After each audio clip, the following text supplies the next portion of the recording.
Thanks for choosing this free Anfield Index podcast. If you'd prefer to listen to this or any of our other shows without adverts, then now's the time to check out Anfield Index Pro. With AI Pro, you can supercharge your entire listening experience. You'll not only get all of our podcasts without the ads, but you'll have them far faster with our quick publish feature available exclusively for subscribers. AI Pro also puts you in the heart of our sound studio, with an option to listen to many of our shows live and interact with the podcasters in real time as the shows are recording. Upgrading couldn't be easier. AI Pro is available on all popular podcast platforms, and we have our own apps for Apple and Android. Just head on over to AnfieldIndexPro.com and get started today. Hello and welcome to AI Scouted on Anfield Index Pro. I'm Dave Hendrick, joined as always by Mr. Karl Matchett. How are you, sir? A solid 5.5 out of 10. How are you yourself? I'm probably more of a 4 out of 10 at the moment because I'm very frustrated with my immobility. I'm sore from having to make my way up and down stairs in awkward and newly creative ways. And my football team are currently playing like shit. So, you know, there's not much good going on. Liverpool played Everton at the weekend. We talked about it on Raw. We don't need to talk about it again. That game is over. It's gone. Let's leave it behind us. But there is not much in the way of respite. Liverpool play Napoli this week on Wednesday in the Champions League in Naples, where we have struggled in the past. And I'm not going to lie, Karl, I'm absolutely terrified because they look really, really good at the minute. And very, very scary in attack. Yeah, I mean, you started off this pod by saying, let's leave it behind us. And my fear is we'll be saying exactly the same thing after midweek, to be perfectly honest.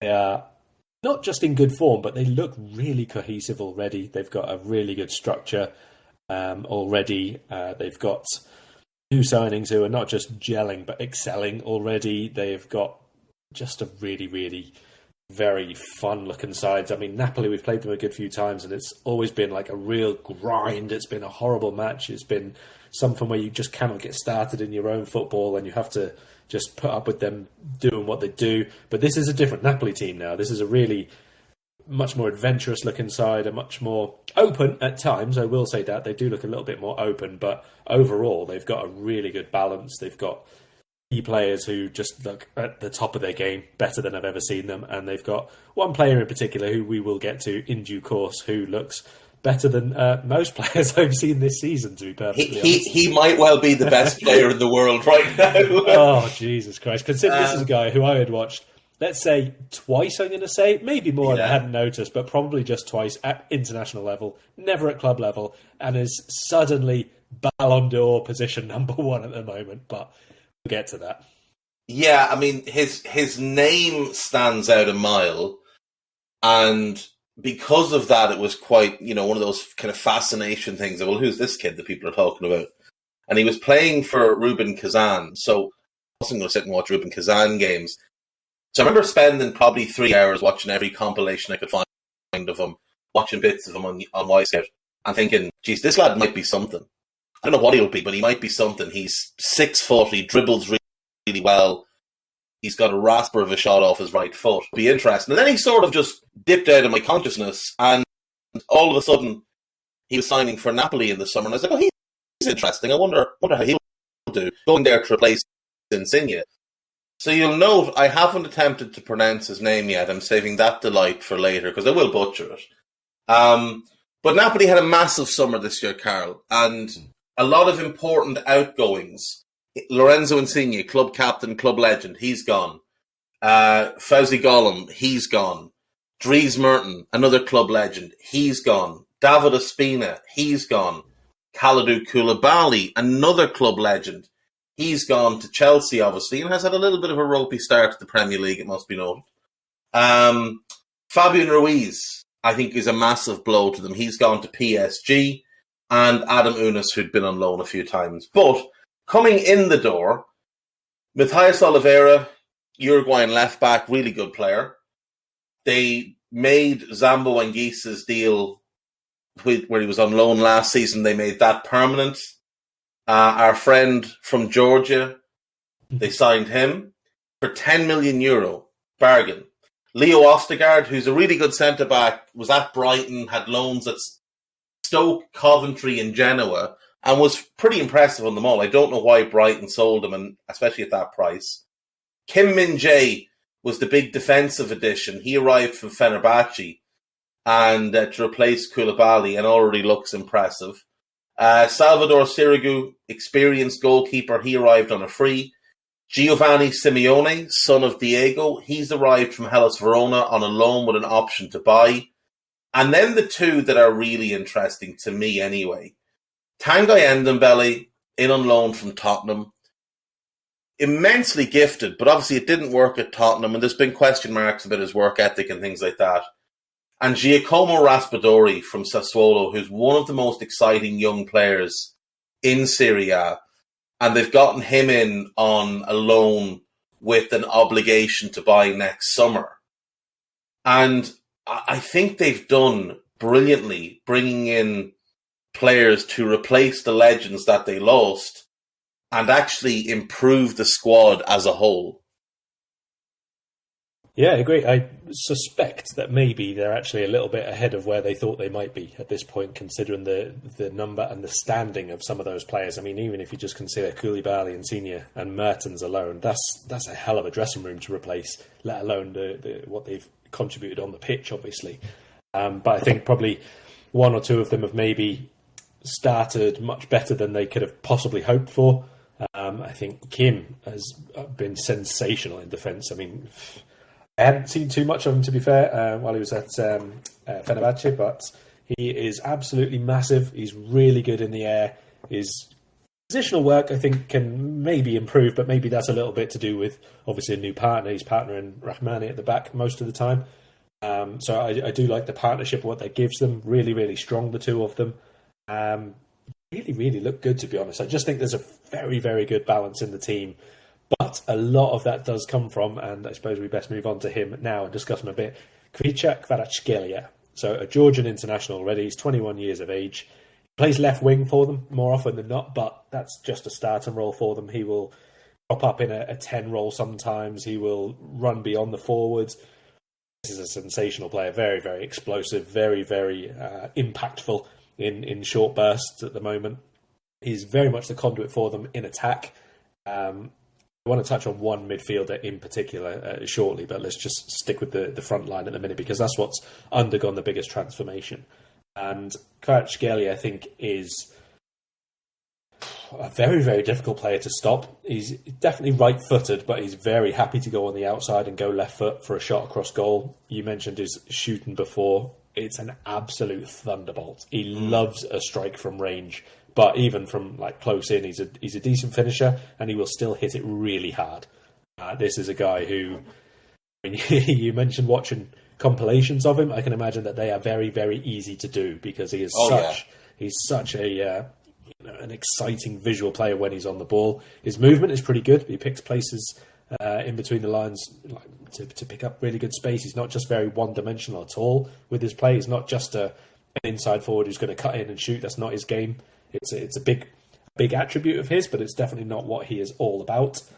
His little one-touch combination plays are really good as well. I think he brings a really nice alternative part of the attack to Victor Osimhen, who we've spoken about before, but again this season I think he looks just sensational. What a player he is. He is an absolute bully. His channel running is so good. His hold-up play is, I would be tempted to say, among the top 3 or 4 in Europe at the minute of centre forwards. His first touch, his chest control, his ability to go past players, his non-stop attacking of defenders when they have the ball, closing them down really, really aggressively. And obviously he's a very, very good finisher in his own right as well. That is 2/3 of what is a very, very exciting forward line. The other one at the minute is, more often than not, Hervé Lozano, the Mexican. I don't think he's progressed as much as he should have done. I don't think he's quite reached the heights that he was definitely capable of. But at the minute, they have quite a few options for that side, and he actually went off injured at the weekend as well, so we probably won't see him against Liverpool. But Matteo Politano is another really good option that they have for that far side. You mentioned Simeone, who we know can play across the forward line if he needs to. So they've got loads of options there. They've built a really quite deep squad, I think. I think there's definitely a few areas in the team which the starting position is up for grabs. I think Anguissa's is one of those, to be honest. They're box-to-box midfield. But there are a few really key players throughout that spine who are already in very, very strong form this season. Yeah, Osterman is special. And as much as I love Darwin, I think he's going to be great for us. He would have been my first choice. Me too. For us to bring in as a striker in the summer. I think after Haaland and Mbappe, he's the best of the young strikers in world football. I think he's ahead of Darwin. I think he's ahead of Vlahovic and Škamika and whoever else that people want to throw in. I think he's the third best, say, under 25 forward in world football. Kavica he's a sensation. And do you know what he reminds me of with his build, the skill level, the fact that the ball absolutely flies off his boot? He's fairly two-footed, but he's also really strong. And he's not easy to knock off the ball. He reminds me of David Ginola. Now, he's not as...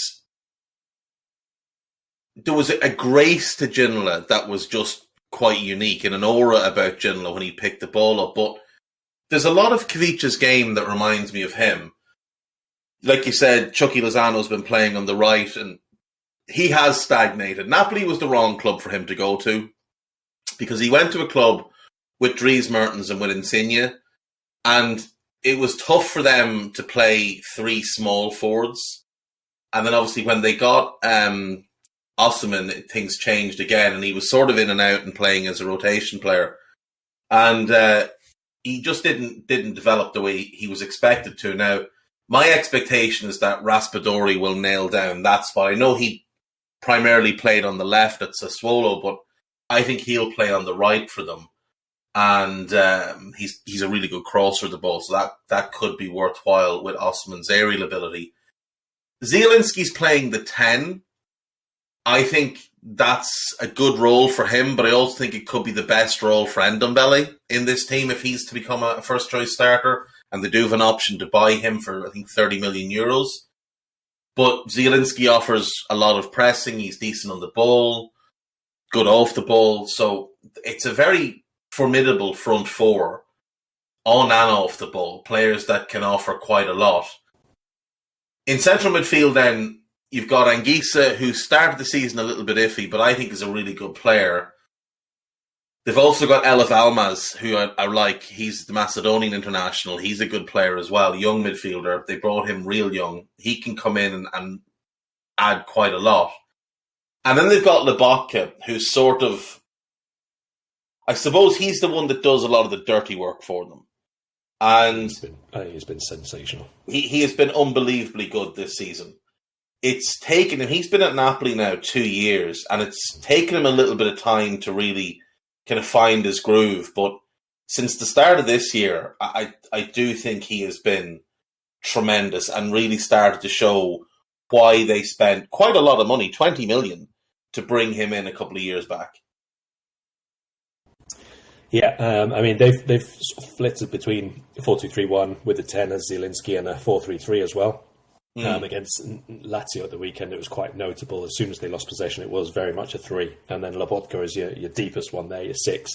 I think he's absolutely brilliant. I think he has been one of the better, deeper midfielders around Europe's top 5 leagues since probably halfway through last season, to be honest. Really, really good on the ball in terms of taking it under pressure, evading that first challenge, and then finding a very, very clever pass. He's not, I wouldn't say, a creative passer, but he just picks the right pass every single time, whether that is just onto the one of the 8s next to him who can then run with it into space, or playing it between the lines and taking out 3 or 4 players. It looks a really simple pass because it's like quite often just literally a pass ahead of himself, but it is between like 2 or 3 for someone on the turn. Zielinski on the turn. He's very progressive, isn't he? He's really, really good at finding spaces to pass through.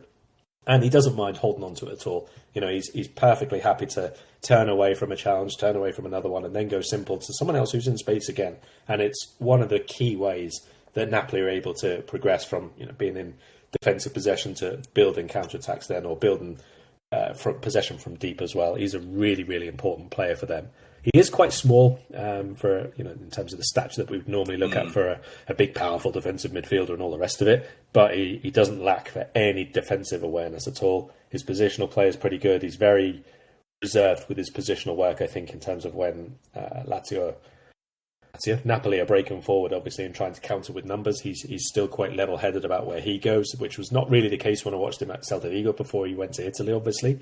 He was a little bit more impetuous, I think, with his forward movement and probably not as diligent on the ball either, but obviously it wasn't as good a side either. Celta struggled a bit while he was there.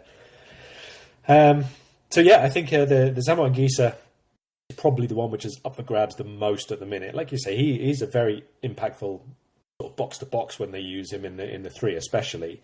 And then you've got a little bit more of an advanced playmaking, link playing, all that kind of thing from Zielinski. And Zielinski's the one who gets in the box. But I think if they want to get the best out of Ndombele, for example, I'm not sure it would be Zielinski who comes out of the team. I think it'd be Samuel Anguissa because I think he's less consistent. I think he's in the games where you're going to dominate possession, maybe you want Ndombele to try and pick up ball in dangerous areas, that kind of thing. But again, like you said, you picked out Elmas. There's Raspadori, who we mentioned as well. Simeone's not really had too much of a look in so far. It's the depth that they've got here, which is most impressive, I think, at this point. They've got a young midfielder, Gaetano, as well, who they're quite excited about. He was at Cremonese the last couple of years. He's quite good as well in those midfield areas. So, like, there is just... And Diego de May is still there. I mean, I'm not a huge fan, but, he's a fighting type of player who will give his all and will give you a solid 6 or 7 out of 10 pretty much every game.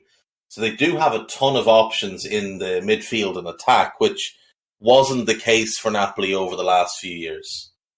Yeah, and even in defence, you mentioned Ostergaard, who's obviously third choice at the minute. Still got Juan Jesus as well as another defensive option. Let's not get too carried away now. Thought you might enjoy that one. Raspadori, I wonder where he's going to fit, because I see him more as a second forward rather than a wide attacker. So at the minute, I think he's kind of being used to rest Kvaratskhelia and the rest of them later on in matches if they win and that sort of thing. I wonder whether Politano might be the Lozano alternative for now. He's quite a reliable player. I don't mind him more now, I think, than earlier in his career when he was supposed to be a bit more exciting and explosive, and I don't really think he did too much. But I do think he's a good sort of support forward, wide player coming in off the sides now. Yeah, I think he's a really good squad option to have. If Politano was your starter, I think you'd be looking at that as the position to upgrade. You've talked about the centre-backs and the partnership looks really good. The area of weakness, in my opinion, in this team is the full-back slots. I don't think Marco Rui is particularly good, but I do think Matthias Oliveira is good, and I expect that at some point he will take that left-back slot. At right-back is the club captain, Giovanni Di Lorenzo, who he's an Italian international. He's been at Napoli now 3 years. There's just something about him, Karl, that I don't like. I don't know what it is. When I watch him play, I always think, you're a liability. And I don't know what it is. There's just something about him that I just don't like. Fair enough. I don't like Mario Rui's hair, so there you go. We don't like something of both sides of defence. He's really aggressive and he's very, let's say, old style, quite diligent defensively in terms of a fullback rather than the more modern attack-minded one, whereas I think Di Lorenzo, obviously, as his career has gone on, he's gone further and further back down the pitch. So maybe from a defensive and reliability standpoint, it's probably part of that. He's not great as a really attacking fullback. I don't think he was ever a top winger. Even when he went to a wing back, I don't think you saw too much out of him other than that ability to get up and down all the time. And he can beat a man sometimes, but I don't think his delivery is exceptional. Certainly not consistently good. But I think that kind of has allowed them to put a bit of a platform in place, having quite a settled back four with quite aggressive fullbacks. I agree that they are the weakest parts, along with Alex Murray, who I don't think has looked too good this season. In goal for them, I don't think that he was their first choice to have either. No, he wasn't. They wanted Keylor Navas, didn't they? Yeah, that's what they've ended up with. I think there was talk briefly earlier in the season of Kasper Schmeichel, and then also of, I completely forget now, there was someone else from the Premier League they were chasing. But definitely at least 2 or 3 goalkeepers they were chasing to try and have as first choice. But he's capable of good moments and good saves, and we all know that keepers love having an absolute worldie on their day against Liverpool in particular, so not someone to discount entirely. Yeah, I mean, when Murray was coming through at Udinese, coming through their academy, there was an awful lot of hype around him. There was him and there was another goalkeeper there whose name escapes me. Simone Scuffi? Is that his name? Yes, that's him. These two were like, it was Donnarumma and these two, and that was going to be Italy's 3 goalkeepers for the long haul. Scuffi is currently playing for Cluj in Romania, having been at Apoel in Cyprus last season. His career has not gone in any way close to what it was meant to be. And the same thing for Murray. He had the loans at Spal and did well, and then Napoli bought him 4 years ago. I think he broke his arm early on, and then just David Ospina just took the first choice slot, and that was kind of it. And he was in and out, and he couldn't get a consistent run, and then when he would get a run at games, he'd make a mistake and he'd be straight out of the team. And I just think they've done a really bad job at developing him, because he's clearly a very talented goalkeeper. There's just no consistency about him.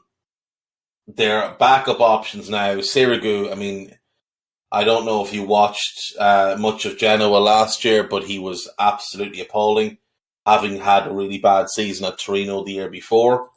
And they've got a young keeper called Davide Marfella, who I don't know, I'm not aware of.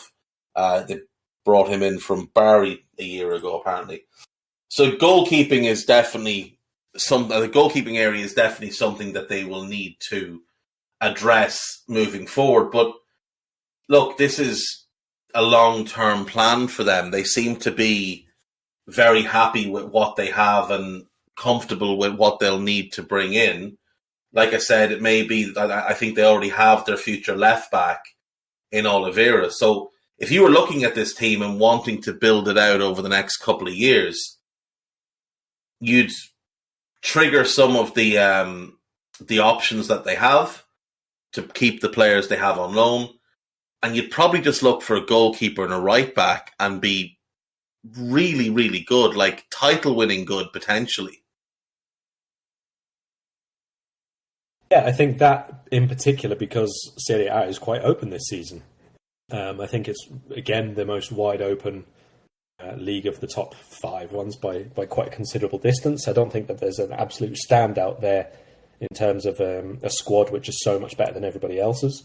I think their 11 can match up to Inter. I think it's probably better than Juventus's, and I think it's almost as good as Milan's. I think the depth will play the biggest role ultimately in who can be champion, and obviously who manages European competitions the best and all the rest of it. But it's definitely wide open, and a deal or two in January can obviously change things as well. I really like the style. I really like the temperament of the group. I very much like Spalletti. He's a manager I've been quite high on for a while. I can't believe it's taken him this long to get another job, to be perfectly honest. He's obviously not the most successful one around, but I think that's partly to do with the clubs who have sort of taken a punt on him and how quickly they've binned him off, to be honest. He's very good at team building. And I think there's a lot of reason for this Napoli side to be optimistic about this season. I don't like the Juventus squad at all. I don't like what they've put together. I don't like the team that they have out on a regular basis. I think it's miles away from being an elite side at this moment in time. I think the transfers this summer were pretty rubbish, to be perfectly honest. I think Napoli is a much better a team for the next 3 years, for example. They're obviously going to have to keep adding to it. They might lose one of the big parts along the way, like Osimhen. So you have to maximise that this year. And for however long you have the rest of these components in the team for. So I do think that there's real reason for optimism this season. I think, like I say, with Serie A being so wide open, a really good run in the first half of the season could set someone up to be in the mix come March and April. And maybe they go a bit longer into the title fight this year than they managed last time. Yeah, I agree. The one thing I'd say in regards to losing players is we've seen with De Laurentiis before that if he just doesn't want to sell somebody, he just won't sell them. He kept Kalidou Koulibaly for years when he was been offered 70, 80 million for him because he had decided he wanted 100 million and that was it. And he wasn't going to take anything less. Now, obviously, Koulibaly at this point is a little bit, I wouldn't say past his best, but he's definitely right at the end of his peak. And it was the same thing with Insigne as well. He turned down massive offers for him in the past, and then once he felt that the club had gotten everything they could out of him, they let him go because that was just the business decision that he made. I agree with you. I think Juventus over the last, what year did they sign Cristiano? 2018?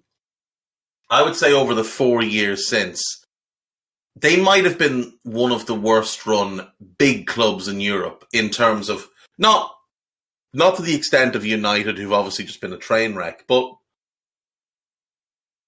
they've just done so much long-term damage to the club in terms of players that they've now let go. Like, they should be playing a centre-back partnership of Romero and De Ligt with Demirel as the third centre-back. And that would be exceptionally strong.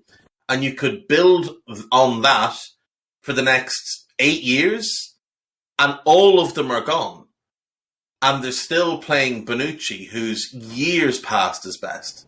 Juve strike me as a club still stuck in a decade ago, or even 2 decades ago, to be perfectly honest, when you buy the biggest names and they'll sort out your results, basically. But they were so smart when Beppe Marotta was running things there. They were so smart in the transfer market. And then Paratici took over and just did untold damage to their finances. I mean, he drove them into near financial ruin. And they've been struggling to get out of that and continuing to compound the errors of his time in charge. I mean, he's the boffin that thought it was a good move to give Aaron Ramsey 400 grand a week, while also paying 100 million for a 33-year-old or 34-year-old Cristiano. Just absolutely bizarre things. And like I said, they just keep following these things up. And so much of what they've done hasn't made sense. Whereas, Milan have just very quietly gone about and built a really good team. Inter did the same. Now, Conte obviously made some noise when he brought in the likes of Lukaku, but, they've built a really good team at Inter. They've obviously had some financial problems which cost them the likes of Hakimi, but they've now got Lukaku back on a loan from Chelsea, and in truth, they could probably loan him for the next 3 or 4 years because Chelsea don't want him back. But, Mourinho's built a really good team at Roma. I know they got walloped at the weekend, but Rui Patricio, I mean, it is just time for someone to put him out of his misery. Atalanta are, I suppose, sort of between iterations of their team, and there seems to be a little bit of flux in terms of what the team is going to be moving forward. But there's a lot of very talented players there, and you'd certainly take, I think, their squad as a whole over Juve's squad, with the balance, with the age profile, with the manager. And Lazio are an interesting team as well, who obviously Napoli defeated at the weekend 2-1. But there's a lot of reasons to like that Napoli team. That Juve team is just disastrous. But this Napoli team are really, really impressive. Top of the league at the moment, level on points with AC Milan, but they have a better goal difference. They're unbeaten in the league. And in truth, they've been the best team. Well, they've been the best team that I've seen. And I've seen 2 of their games. I haven't watched the full games from the others, just watched the highlights. But they look impressive when they go out on the pitch. And I'm not as big a fan of Spalletti as you, but he's very clearly a good tactician. And he's very clearly got this team playing how he wants them to play. My concern with him is always, I think players get to a point with him where they've just had enough of him. Now, whether it's because he's a really hard taskmaster or whether he's a bit of a Brendan Rodgers type spoofer, I don't know. But he's clearly a good manager who, he's been around. He's done Roma and Inter, and he had a really, really strong spell at Zenit. He had a couple of spells at Sampdoria, and he's worked at smaller clubs as well, like Empoli, Venezia, Ancona. He was at Udinese for 3 years, which is sort of where he made his name. And he's done well in most places. Like, he's gotten clubs, he's improved clubs every time he's gone there in recent years. He leaves behind better teams than he takes over. And I mean, that's all you really want from your manager. If he's not going to have the great success, winning titles, winning European Cups, you want him to leave a better team than he inherits. And his only real success, he won 2 league titles and a Russian Cup with Zenit, and he won 2 Italian Cups with Roma. But in his second spell at Roma and at Inter and now at Napoli, he has built better teams than he inherited. And I think it's quite an admirable trait to have as a manager.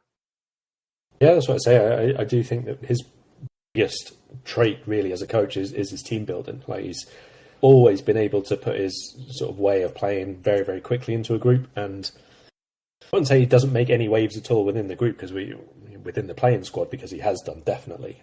I think Totti probably the biggest example or the most notable example, but he doesn't really have a problem sort of sidelining someone if he thinks it's for the better of the team. But overall, it's for a positive reason. He's always been very, very quick at getting the team itself on side, trying to show that there's a reason behind what he's doing and trying to get buy-in from that person he's left out, for example. And usually it's gone well. There is definitely an expiry date, let's say, on his way of doing things. I think you mentioned players maybe get tired of him. I think probably owners get tired of him as well after a certain point. But I like him. I do. I like the way that he does things. I don't think he's causes a big fuss unduly. I think his style of play is usually pretty good as well. He's tactically happy to set things up in a different way if he needs to, but with the same style of football, which is something that I think is a very admirable trait, really, in coaches, and it works as well. He's done very well. I think he's capable of winning a title in Italy. I'm not sure he's someone that you'd look at as like a top 10 in Europe sort of coach or anything like that, but in how Serie A is at the minute, I definitely think he's capable of putting together a team play in a way to win the league.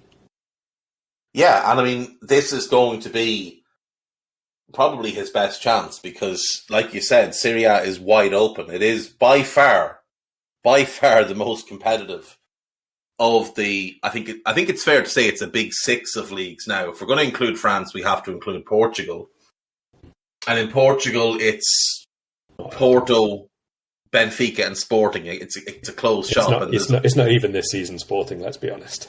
No, it's not. And even the last couple of years, it hasn't been Benfica either. But it's one of those 3, and there's always one of them who falls short. In Germany, it's Bayern, and for anyone else to win the league, they need Bayern to have a downturn.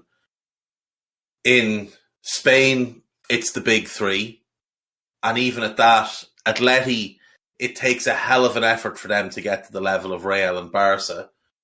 In the Premier League is very much a closed shop right now. It's City or Liverpool and nobody else. And in France, it is going to be PSG unless they have an absolutely disastrous season of their own, which is the only way anyone else can win the title there. Whereas with Serie A, it is very open. I mean, realistically, looking at this year, I would say either of the Milan clubs, Roma or Napoli, could win the league. And I know Roma's a bit of a stretch, but I think when you look at the quality in that squad and you look at who the manager is and what he's done in the past, I know he's not the same guy, but he's still a proven winner. I think there's 4 teams there that could win the league. And if Lazio or Juve could get their shit together, they could make a real push. And Atalanta are always worth mentioning because they do things really well, and Gasperini is a really good manager. A little bit, I suppose, like Spalletti in that he hasn't had the big success, but he is a really good team builder. His teams play really good football. He's not afraid of putting players' noses out of joint, and he's not afraid of being quite demanding when need be. So I think they go into that mix as well. So like it is wide open. There's no one team that stands out above the rest. There's, I would say, the two Milan clubs and Napoli, and then a little bit below them, probably Atalanta and Roma. Yeah, I think that's fair. I do think it's, again, the competition to watch, really, if you want to be watching for excitement and unpredictability, because I think there'll be some really ridiculous results between those sides, but even like Udinese we saw this weekend have absolutely smashed Roma all over the place, just as Roma was starting to look like they've got a way of playing and it works for them and all that kind of thing. So there's definitely a lot of mixed up results and everything to come from there. So it's definitely one to, I think, at least keep an eye on, like the biggest game of the weekend or something like that, if you're only even a casual viewer of European action. Yeah, definitely. And Udinese are the surprise package of the season so far. They sit in the top four.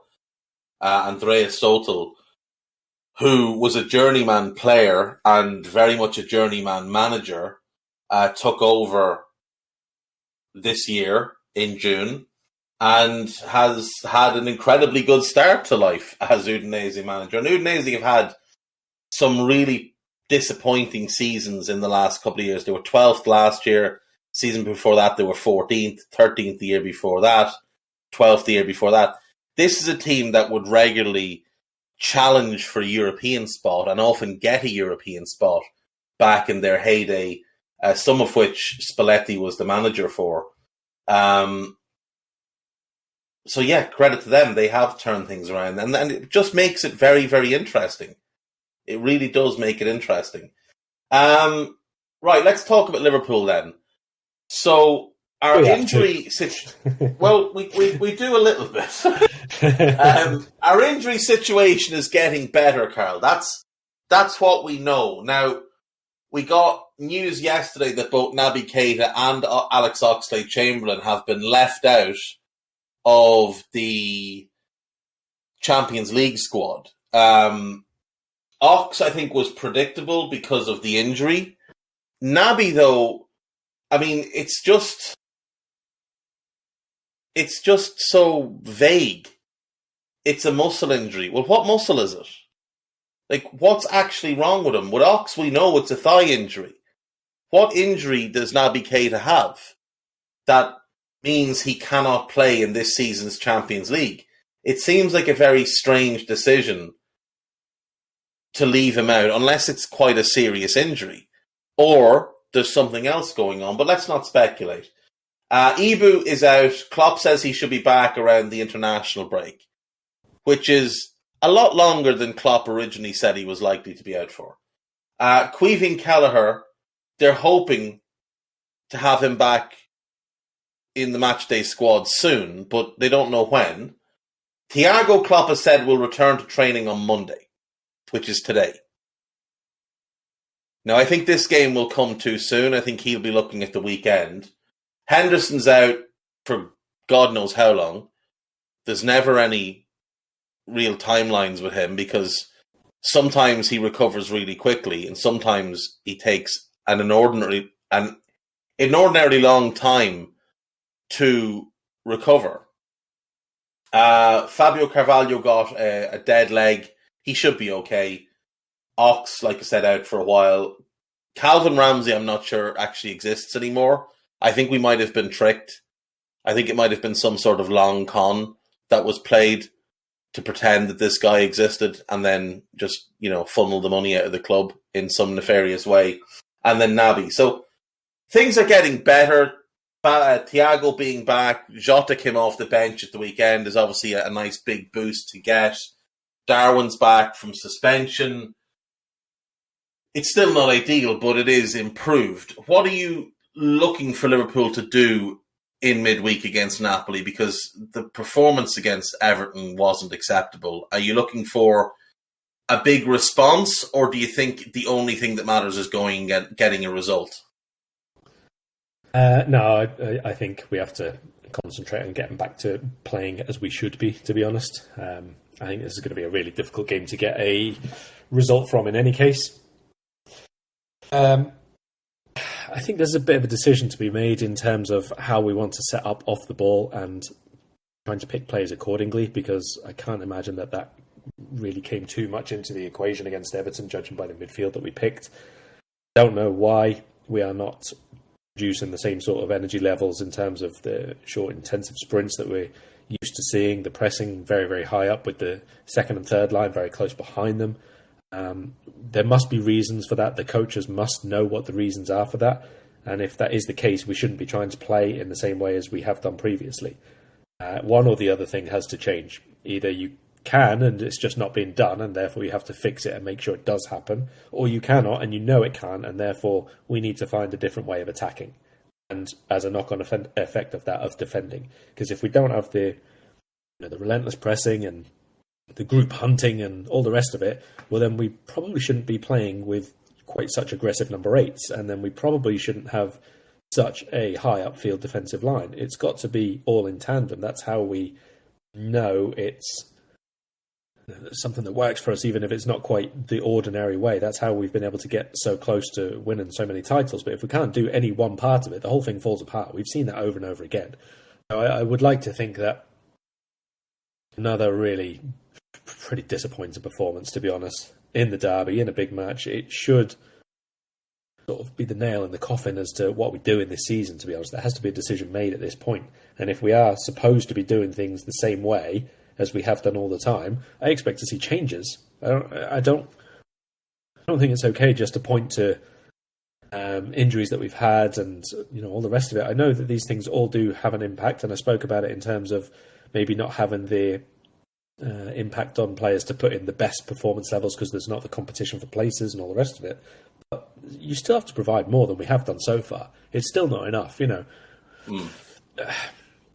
We've got a few players back who are not going to be involved, let's be honest. Like Jota, I can't imagine that he just comes back from a 6-8 week hamstring injury and starts in his second game back. That's not really realistic.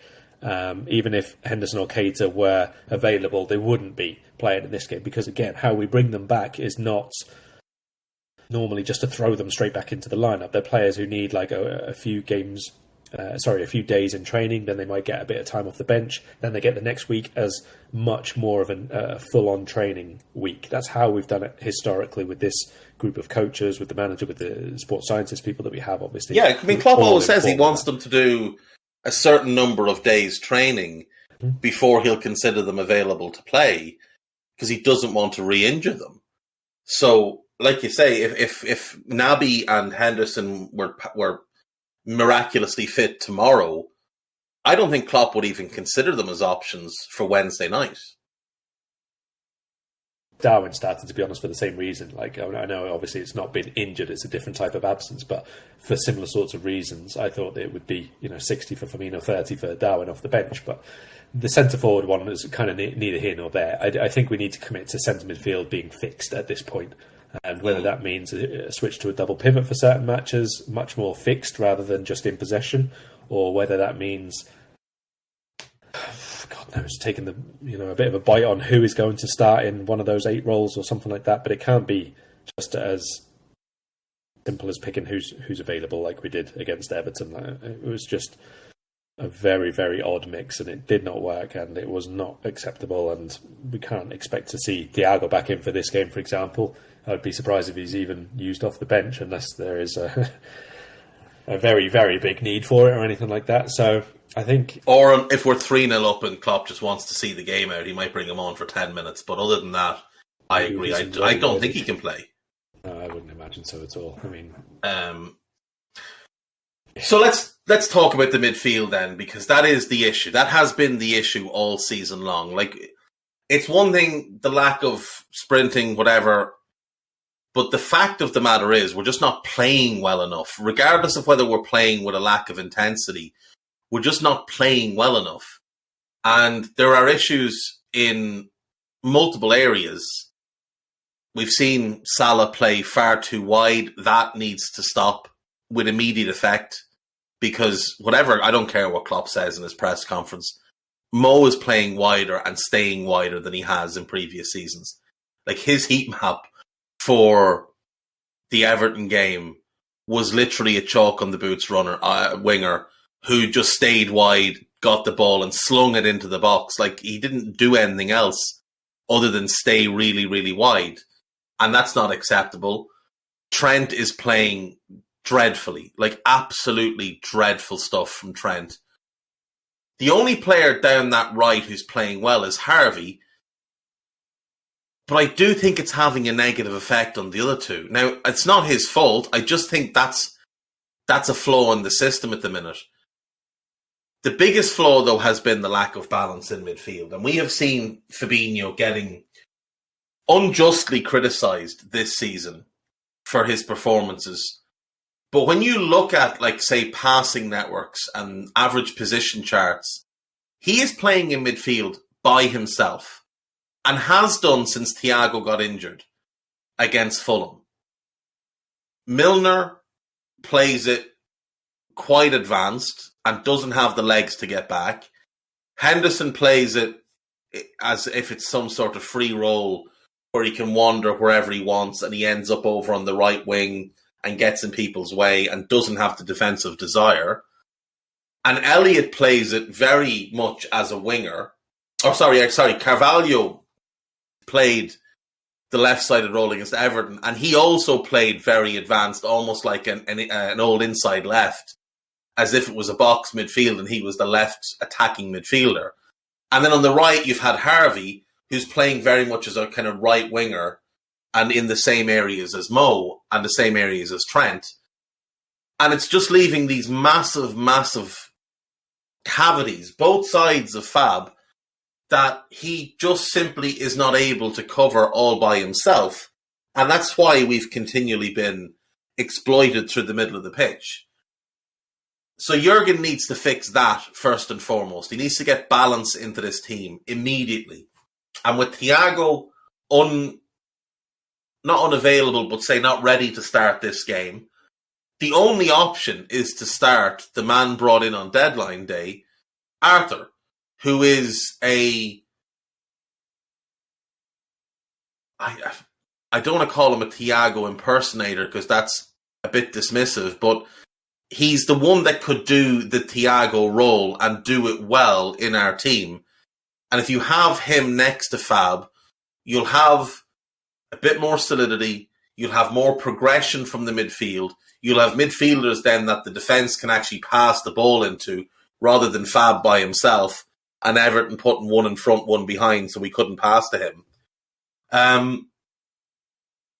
It's got to be Arthur in midfield with Fab on Wednesday, Karl. Yeah, I mean, assuming that he's, ready and has trained well, things that we have to say and assume because we cannot see day to day, I agree. And part of that, obviously, is because he's going to be a little bit more familiar with, let's say, Napoli's players and team and how they'll operate and playing in that stadium and all the rest of it, because he's been over there for the last couple of years. So there's a tiny little advantage to him there. Obviously, we know that European football, in terms of how the match is played out, is a little bit different in terms of the Premier League as well. So again, a slight advantage for him there for that to be his first outing. Also, I think it's important to try and get him, if we are planning on using him a reasonable amount this season, get him integrated as soon as possible, because once Thiago comes back, once Henderson comes back, once Curtis Jones is there as well, there's going to be, let's say, limited opportunities to do so. At the very least, he's going to have a much bigger task on his hand to get in ahead of either established players or managerial favourites or whoever it is. There are going to be fewer opportunities to give him a reasonable run out in matches, just because we need a player to do it, basically, rather than you've got to play well to get that spot in the team, if you know what I mean. So I do think that a lot of things point to that, and I think it would also be okay if we wanted to go to a double pivot midfield, that he would sit there as the more progressive partner to Fabinho, sitting a bit more, and also a bit more being a ratty roving ball winner, which he's very good at doing. If Fabinho is sitting as well, he can do that job in a 3 as well, no problem with that. He's able to push on a bit more. He played this sort of left-sided 8 role actually for Barcelona for quite a while. It was not a playmaking, attack-minded midfield role when he was doing it for them, but it was supporting connecting role. Yeah. It's a connecting, supporting, ball winning, quite harassing sort of mode that he had for them. Basically, his passing was relatively sensible and low key, and basically giving it to somebody else to do all the creative stuff for it. But that was his role. He can play the left eight, no problem at all. Playing under a football terrorist in Ernesto Valverde, and he's been forced to play under another football terrorist in the last year under Max Allegri. The only purist he's played under was Pirlo, who had no earthly idea what he was doing as a manager. So, yeah, I mean, he's just the one that makes sense. And if he can do well, he can establish himself as the alternative in that role to Thiago. There'll be... and look, and there'll be scope for him to play with Thiago, because Thiago has shown he can play that right-sided role really, really well. So in certain games, the manager could use both of them with Fabinho. So, can I ask before we move on past Arthur? There was a report out very late yesterday or the day before, I think, which said that we had actually inquired for Zakaria from Juve before Arthur. What do you make of that? I believe it to be untrue. I believe, based on the reports I've read from the sort of now it is the local patch journals who had no real insight in this deal.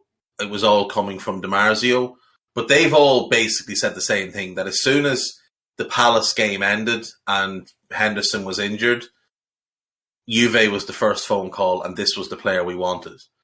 So it's likely that he's someone that we had in mind anyway, because he's someone that we have tracked for years. We were linked with him when he was at Gremio. We were linked with him when he was at Barca, and they signed Frankie.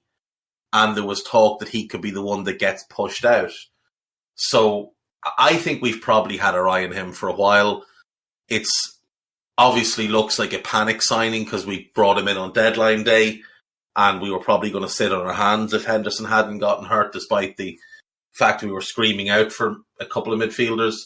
But I do think he's somebody that the club wanted. I don't think he's just somebody that they would have signed for the sake of it.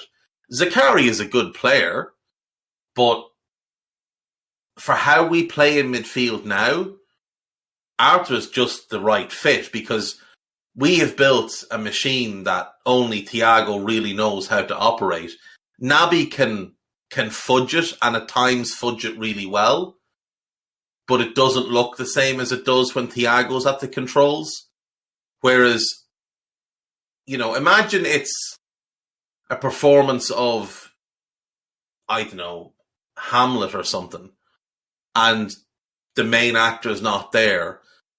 So you take someone from a different role and they do it, and they can do it to an extent and it's okay. But Arthur's like the proper understudy who spent years preparing himself for this role, and he's ready to step in. And he won't be as good as the star because he's not a star, but he is someone that can do it quite well. And I think when you look at Zakaria, it's hard to see where he'd really fit in how our midfield currently functions. I mean, the best role for him would probably be the Fabinho role, but he's not as good on the ball. He doesn't read the game as well. He doesn't hold his position as well. He couldn't do what Thiago does, and he'd look like a fish out of water playing that right-sided role with the way it's evolved into a more attacking role. So I just don't buy the Zakaria thing. That, to me, would have been a panic signing. Arthur was one that actually made sense. That's fair. I think it was probably a rehashed old rumour because it was someone we'd looked at Gladbach, but I don't think Zakaria's ever got close to his pre-injury levels yet, to be honest. So maybe with Chelsea he'll get a bit of game time, but judging by Tuchel saying he can play wing-back and everywhere else, I have my doubts. I'm guessing Thomas Tuchel has never seen him play because he said he could play centre-back and wing-back. No, he can't. He just can't. It's as simple as that. To be fair, he didn't say how well he could play it. Yeah, that's true. It's a bit like, James Milner can play everywhere. He can't play them well, but he can play in those positions. I think you're right. I think the Zakaria one, I think it's basically just clickbait, and it's the rehash of an old rumour. And probably his agent wanting people to think he's still got juice. He's still someone that people are very keen on. But like you said, he's never been close to the same player since that injury. And it's unfortunate because he did look like he was on a really good trajectory. But, you know, when you see that Gladbach binned him off and got Manu Kone, who's sensational, you know there's better options out there. Right, if it's Arthur and it's Fabinho, which I think is what it has to be, who's the third one? Harvey's obviously playing well, but like I said, I do think the way Harvey plays that role, or is being told to play that role, is having a bit of a negative effect, especially on Mo. Trent's issue might just be that he's out of form. But do we want to overplay Harvey at this early point of the season? If Curtis is fit, could he interest you in Curtis on the right side of midfield? You can always interest me in Curtis on the right side of midfield, but I wonder, because he was left out of the squad, obviously, exactly how close or far away he is to being match ready. And it's another one. It would be a bit of a surprise if he came from absolutely nowhere to just starting all of a sudden. I know. And what is the injury as well? Because when Klopp talked about it, he didn't give any specifics, but he said it was stress related, which to me sounded like a stress fracture. And the issue with them is they heal, you go back to doing what you were doing, and all of a sudden they reappear. And I do wonder if he's had a bit of a relapse of it. Yeah, no way of really knowing yet. So hopefully it was just like a case of, well, you can be on the bench last time if we really need you to. Yeah, he was on the bench for Newcastle. Someone's just asked in the chat there. So he was, and hopefully that was just a case of, you're not 100%, but we'll put you on the bench to not have, pull someone out of preschool again and have another toddler on the bench, which we've had all season long. But last week, when we had obviously Matip and Jota come back on, we were able to have actual adults and give Jones a little bit extra time. That's what I'm hoping anyway, but we will see. I think if we stay in the 4-3-3 and try to bludgeon our way through what we've been doing so far, it will be Elliott again. But I think it's probably a moment to take him out of the team now, not for anything other than, one, we need to find a slightly different way of doing things, and two, we need to obviously protect these players when we're now about to be playing every 3 and 4 days long. We're going to see more rotation happening now. So Elliott, I think, has been our best player this season. I'm not taking him out for any reason other than we need to do things a bit better and we need to not overplay every single player. So you can't just leave him in just because he's been playing well all the time. This is a very different type of match. This is a game where it's not terminal if we get it wrong, for example. Obviously, the rest of the group stage to come afterwards. So if it's a 3, yeah, I'd be tempted to leave him in because of the other options that we have. But I would also be very tempted to go with Firmino behind a centre forward for this one and just have the double pivot midfield. Yeah, I mean, I thought we looked pretty good with the double pivot, even though it was Elliott and he didn't really seem to understand what he was meant to be doing in there. Which is totally understandable. Which is completely understandable. Yeah, he didn't stop doing any of the work that he had to, but in a 2 is obviously very, very different. Yeah. You could see he was a little bit lost as to what to do at times. And Fab was still left with massive amounts of grass to cover. But with Arthur, he's got a lot of experience playing in a 2, and I think he'd settle in fine. So I would be in favour of going 4-2-3-1. So Ali's put this team in. He's got Alisson in goal. Trent, he's brought back Joel Matip. There's one for you. Joe Gomez. What did you think of his performance at Everton? Because I've seen people that had conflicting views of it. I thought he was good. Not great, but good. I thought he was a little bit rash at times. But in general, I thought he was quite good. What do you think of his performance, and would you keep him in, or would you bring Joel Matip back in for this one?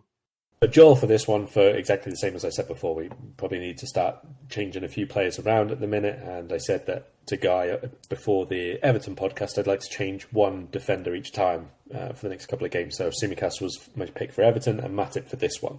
So I know it's 2 changes, but I mean one change from the regular 4 as such. So I would put Matip back in for this one. I think it's rest Gomez, but also get Matip somewhere back up to full fitness and sharpness levels. Gomez, well, but not perfect. Nowhere near perfect. Like, he started off, I think, a little bit lower and got better as the game went on. There were a couple of moments where he just didn't really sort his feet out in time. There was one run quite early on where he didn't make the challenge he needed to. It was a little bit easy to bypass him. But then he had some really, really good recovery runs and clearances. He made a couple of really good tackles or blocks on the edge of the box as well. There was one, I think it was Gordon, down the right channel in the second half, where it looked like he was going to get away and get clear, and Gomez just sped across and robbed him and boshed him out of the way and took the ball really, really clean. So he did a few things very, very nicely. He did a few things not nicely at all. And I do think, especially if you're sort of putting out your thoughts on Twitter, because of character limits, and people are maybe after the game a bit more reactionary than normal, and just stupid in general. There is that as also, but also the fact that you think of what you've just now seen. So, like for example, the Davies chance off the post was largely as a result of Gomez not being facing the right way, not getting his feet sorted out, and not doing enough to clear the ball.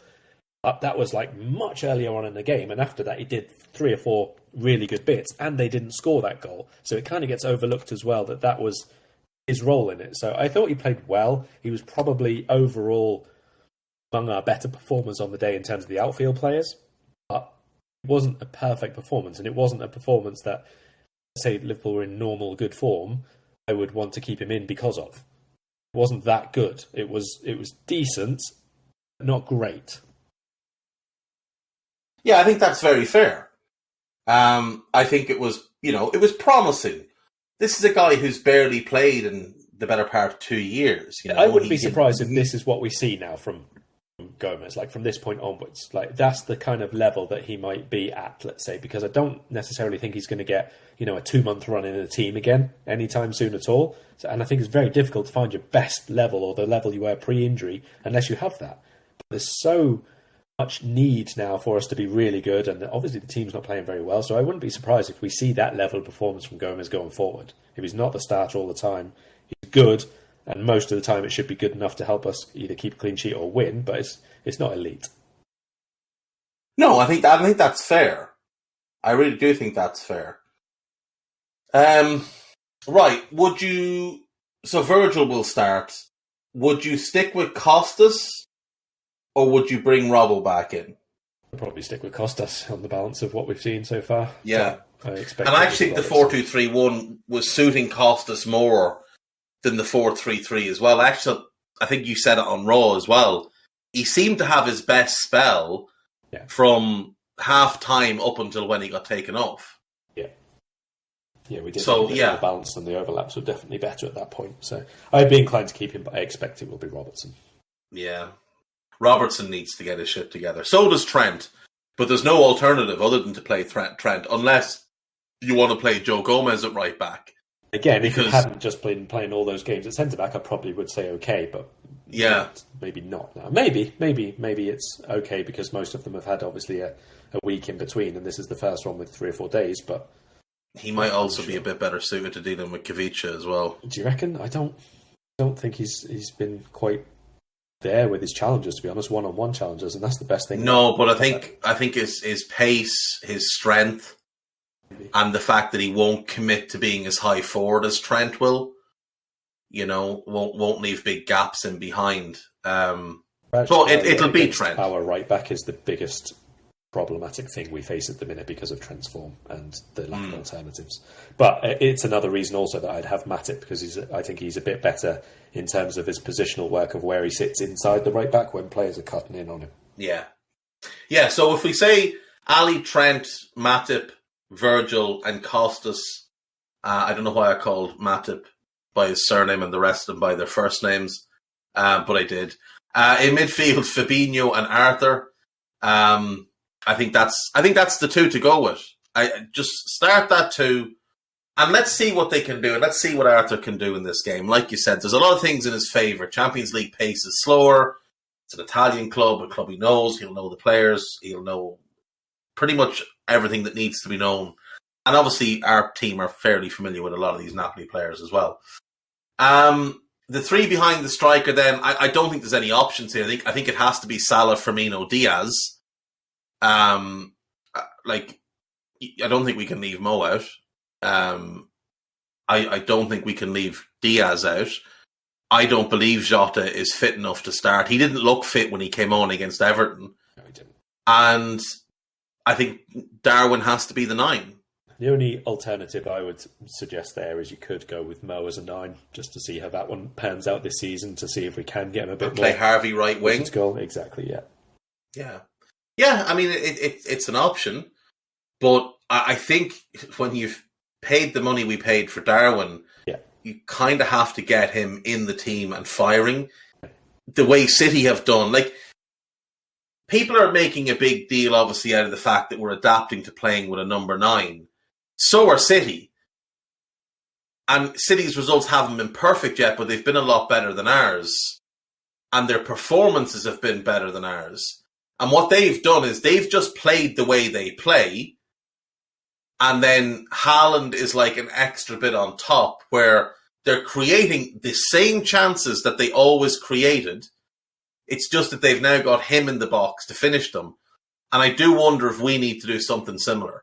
Just play our football and make Darwin adapt to us rather than the other way round. I'd be inclined to agree if we weren't playing like crap.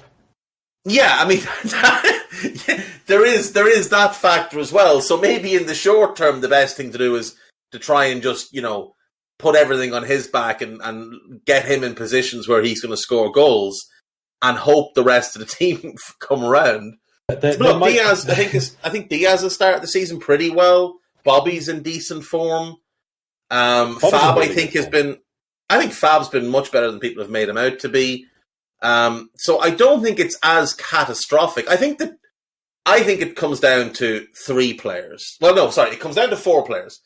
Thiago's injuries are a major issue because he has such a knock-on effect on everybody else. But the other 3, Andy Robertson is in dreadful form. And he was such a big part of what made us so good, with his relentless energy, his overlapping, his aggression, his crossing, and how strong he was at getting back defensively and how willing he was to put himself on the line. Now, he's still willing, he just doesn't seem to be able at the moment. So that's a big issue. The biggest issue, though, is the other side. It is Trent and it is Mo. I don't think Mo is playing badly. I just think he's being used badly.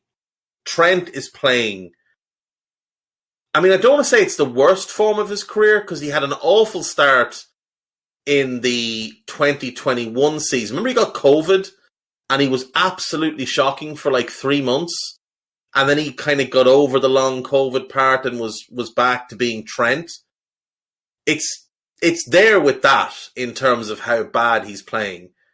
I wonder, has he had COVID again or something? It's so bizarre. He looks lethargic. His passing is off. His attitude doesn't look quite right. I mean, there's moments where he does very good things, and I certainly wouldn't question, other than the Sancho goal at Old Trafford, I wouldn't really question the effort.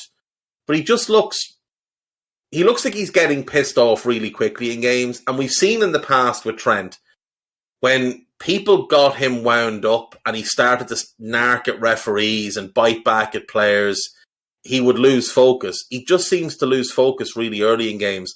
And his passing's been largely poor. His crossing's been an abomination. Even things like his touch. Like, there was a moment against Everton where he had a simple ball at his feet and he managed to tap it with his left foot before he struck it with his right foot and just skewed it out of play. And these are like basic things that shouldn't affect him, even in bad form. He should still be able to make the same contact with the ball, but he just doesn't seem to be right now. Yeah, it's definitely, I think, a case with him of just having to let him play himself back into form, to be honest. It's what he's done quite a few times before now, even if it's not lasted as long as that big one that you mentioned. But also, of course, because we don't really have any alternatives. So I don't really want to see James Milner up against, anyone at all, to be perfectly honest, but especially against Kvaratskhelia for this game, because that would be a torturous period of fixture. If Klopp starts Milner at right back, I might call for him to go after this game. Quite frankly, I might just have to. Because, it's one thing to make a mistake. It's another thing completely to just, try and fix a match against the team you're managing. Fixture would. Match, anyway. James Milner might actually have to retire after that game. Like, I was reading a while back about Gary Neville and his last game, and it was on New Year's Day 2011, and he hadn't played in a couple of weeks. and Ferguson put him in the team, at right back, obviously. And he said at half-time he went in and he sat in the toilet. And he just sat there. He didn't need to use or anything. He said he just sat there. And he realised, I can't play anymore. I'm done. I have to end this. I'm done. And Ferguson spent about 5 weeks trying to talk him out of it. And eventually Neville got his way. So he retired in early February. But he knew at half-time in a game that he was done. Now, I have watched that game back since reading that about Gary Neville. And Gary Neville wasn't nearly as bad in that game as James Milner was in his right-back cameo at the weekend. So, we're getting to that point with Milner. The guy can't play anymore. He hasn't been able to play for a couple of years. Every so often he'll give you an okay performance. But he can't play. Like I said on Raw, he should be doing one of three things. He should be sitting in a studio being a pundit. He should be handing out bibs and setting out cones at like Leeds training ground or somewhere and playing in the League Cup with the kids to give them a bit of veteran leadership. Or he should be playing in lower league football, because that's the level of James Milner now. And if Klopp picks him to start in any position, I don't care where it is, I am going to be a very, very grumpy man come Raw. I'm just warning people in advance, this is what's going to happen. So are we settled then on a suggested lineup of a 4-2-3-1 with Ali, Trent, Joel, Virgil, Costas, Fab and Arthur as a 2, Salah, Bobby, Lucho behind Darwin? I think so, yeah. And for them, Mere, Di Lorenzo and Rui at fullbacks, Kim Min-jae, Rahmani, Lobotka, Zambo Anguissa, Zielinski, and then Kvaratskhelia, Litano, I think, and Dosimian. Yeah, I think that's right. And I think that is a very difficult game for us. Now, if we were playing like Liverpool, I think we would go there and beat them. But we are currently playing like a team of imposters. And I don't want to say that there's a feel of this season, Karl, that reminds me a little bit of 14-15, where, we should have won the league. And then the following season, we came into the year with like a massive hangover, and it started badly. The summer had been a disaster. We'd bought really badly. I don't think we've bought badly this summer at all. I just don't think we've bought enough. But we lost a vital player. Now, Suarez was a bigger part of that team than Mane was of the team he just left, because Suarez was that team. But, we had a couple of injuries to key players like Sturridge, and we never really got ourselves going. And by the time we did, it was too late, and we had a decent run in the second half of the season. But we went from, we should be nailed on for top 4 this year, having, done what we did last year, to I think we finished 6th. I don't want to say that's how it's going to end, but there's just something about this season that reminds me of that season.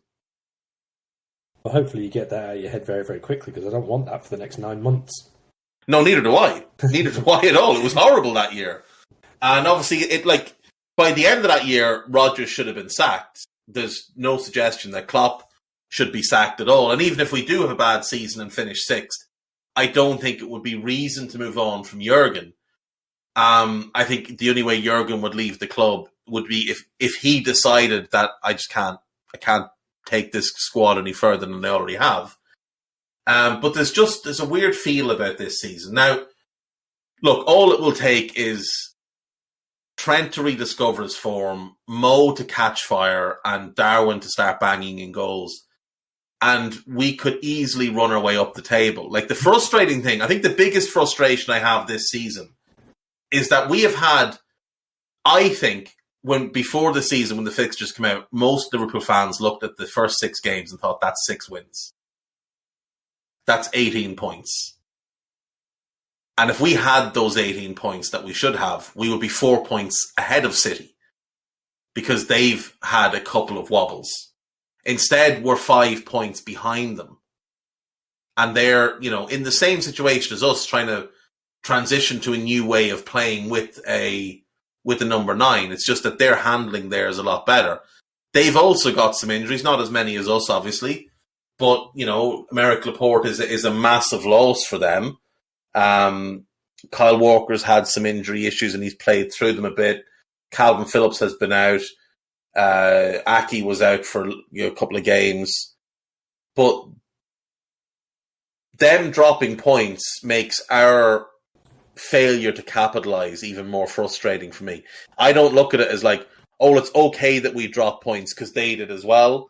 It actually annoys me more that they've dropped points and we have as well. I mean, I don't really think that it's relevant at this moment in time anymore. You've got to sort your own shit out first before you start worrying about who you can catch or what you're doing or anything. And at the minute, we're not. You know, it's not about first or top 4 or anything at the minute. It's we have to get Liverpool playing the way Liverpool is supposed to be playing because we're just not.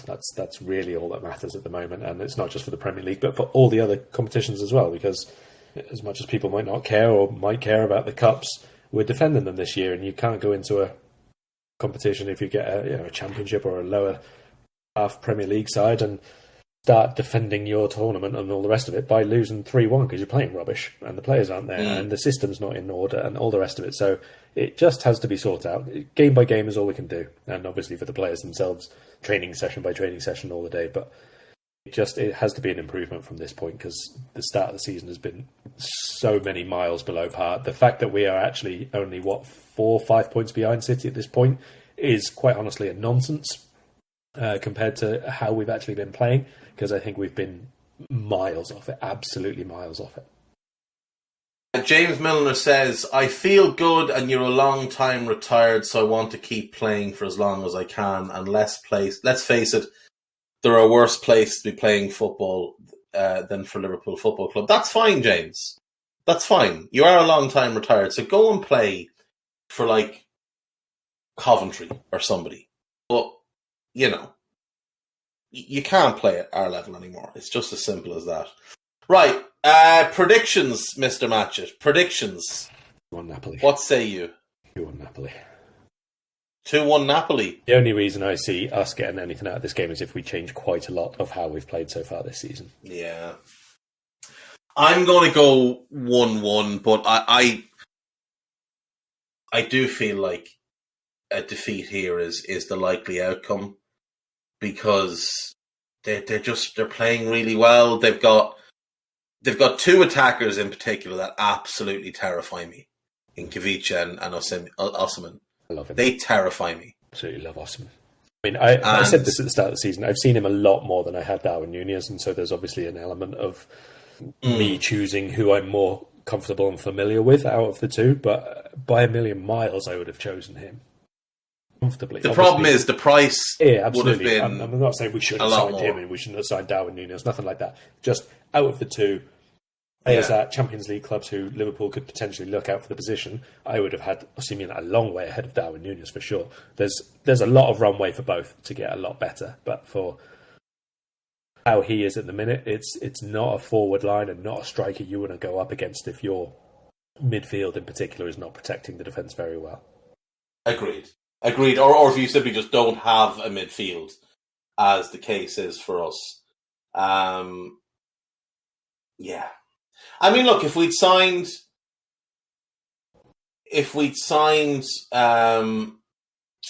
Osimhen and not signed a midfielder, you could kind of understand it because that would have been the whole budget. And you know, then maybe you could rationalize the whole thing. But yeah, I mean, the guy is sensational. I actually think they could play together as a 2. I think they could actually thrive as a 2. I think Darwin would play really well with. No, I'm always greedy. I'm always greedy. Yeah, I mean, yeah, I'm just going to say 1-1, but it's a very biased 1-1. Right, we will leave it there. We will be back later in the week. Are we playing Wolves at the weekend? Is that right? Or is my brain fried itself? Yeah, we're playing Wolves. So Wolves. Yes, the poor fella with an ACL tear in his debut. So not ideal. And Raul Jimenez is also got a bit of a niggle with his groin. So it might be a good time to play Wolves. though their midfield against our midfield is not something I'm looking forward to at all. Right, we'll leave it there. We'll be back later in the week. Take care of yourselves. Bye-bye. We hope you enjoyed listening to this Anfield Index show. Please be sure to subscribe to our channel so future podcasts find their way to your device automatically. There's nothing quite like fan engagement, and we'd love to know what you think of anything discussed on this show. The best way to get in touch is over on our free Discord community, where both podcasters and listeners debate the hottest LFC topics 24/7. Sign up free now at AnfieldIndex.com/Discord. You won't regret it. You can also follow us on Twitter at Anfield Index and find us on Facebook by searching for Anfield Index. Oh, and before you go, we'd love it if you could leave us a 5-star review on your favourite podcast app. It only takes a couple of seconds, and it means the world to the people who create these free shows.